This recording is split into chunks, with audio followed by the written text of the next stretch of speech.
নমস্কার বন্ধুরা, প্রিয়াঙ্কা রান্না বান্নায় আপনাদের সবাইকে স্বাগত। আজকে আমি রান্না করব পালং পনির। পালং পনির খুব উপকারী হেলদি একটি রেসিপি। তাহলে দেখে নিই পালং পনির কিভাবে বানাবো। এখানে আমি নিয়েছি পালং শাক।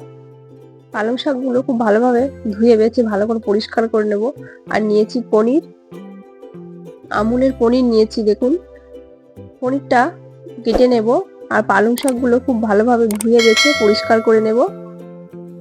পালং শাকগুলো খুব ভালোভাবে কেটে ধুয়ে বেছে ভালো করে পরিষ্কার করে নিয়েছি। এভাবে কেটে নিয়েছি পালং শাকগুলো। এখন আমি পালং শাকগুলো সিদ্ধ করে নেব। দেখুন, পালং শাকগুলো খুব ভালোভাবে পরিষ্কার করে নিয়েছি, ভালো করে সিদ্ধ করে নেব। একটা ডেচকিতে লবণ দিয়ে ভালো করে জলটা গরম করে নিয়েছি। এখন আমি পালং শাকগুলো দিয়ে খুব ভালোভাবে সিদ্ধ করে নেব। সবগুলো পালং শাক ডেচকির মধ্যে দিয়ে দেব, দিয়ে খুব ভালোভাবে এভাবে সিদ্ধ করে নেব পালং শাকগুলো। পালং শাক সিদ্ধ হয়ে গেছে, জল ঝরিয়ে একটা প্লেটে তুলে নেব।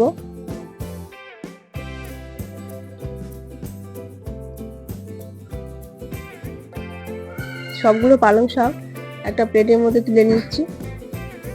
দেখুন বন্ধুরা, সবগুলো পালং শাক সিদ্ধ করে তুলে নিয়েছি একটা প্লেটে। এখন আমি পালং শাকগুলো একটা পেস্ট বানিয়ে নেব। এখানে কয়েকটা কাঁচা লঙ্কা নিয়েছি। কাঁচা লঙ্কা দিয়ে পালং শাকটা ভালো করে মিক্সিতে পেস্ট করে নেব। এখানে নিয়েছি পনির। পনিরটা আমি পিস পিস করে ভালো করে কেটে নেব। ছোট ছোট টুকরো করে নেব পনিরের। লম্বা হবে এরকম ভাবে কেটে নেব। চৌকো চৌকো পিস করে নেব ছোট ছোট। দেখুন, পনিরটা আমার কাটা হয়ে গেছে।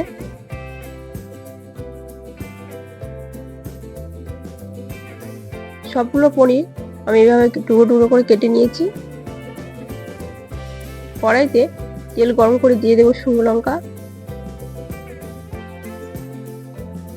শুকনো লঙ্কাটা খুব ভালোভাবে ভেজে নেব নেড়ে চেড়ে। এখন দিয়ে দেবো গোটা জিরে। গোটা জিরেটা দিয়ে খুব ভালোভাবে ভেজে নেব।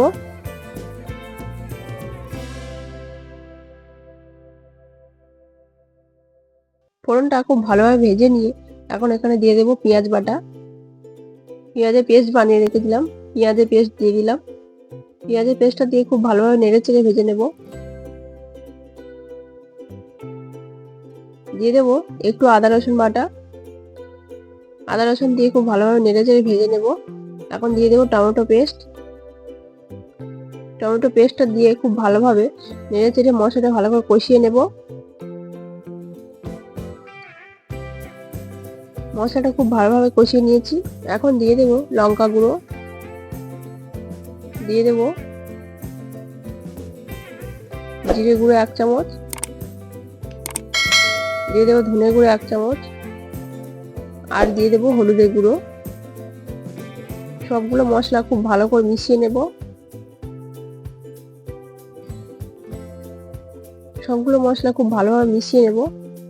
মশলাটা খুব ভালোভাবে কষিয়ে নিয়েছি। মশলাটা খুব ভালোভাবে কষিয়ে নিয়ে এখন পালং শাকের পেস্টটা দিয়ে দেবো। পালং শাকের পেস্টটা দিয়ে খুব ভালোভাবে নেড়ে চেড়ে মিশিয়ে নেব মশলার সাথে। কিছুক্ষণ রান্না করে নেব। এইভাবে ভালো করে মিশিয়ে নেব, কিছুক্ষণ রান্না করে নেব। এখন দিয়ে দেবো কেটে রাখা পনির। পনিরটা দিয়ে খুব ভালোভাবে নেড়ে চেড়ে মিশিয়ে নেব। পালং শাকের সাথে পনিরটা দিয়ে খুব ভালোভাবে নেড়ে চেড়ে মিশিয়ে নেব।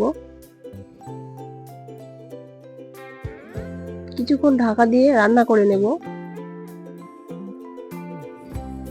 কিছুক্ষণ পরে ঢাকাটা খুলে একটু দিয়ে দেবো চিনি 1 চামচ, দিয়ে দেবো লবণ 1/2 চামচ, দিয়ে খুব ভালোভাবে মিশিয়ে নেব। আরো কিছুক্ষণ রান্না করে নেব।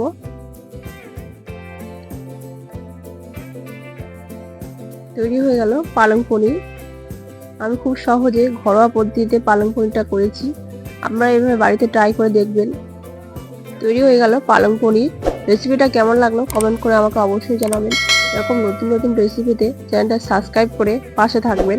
ফিরে আসছি নতুন একটি রেসিপি নিয়ে। আপনারা সবাই ভালো থাকবেন, সুস্থ থাকবেন। ধন্যবাদ।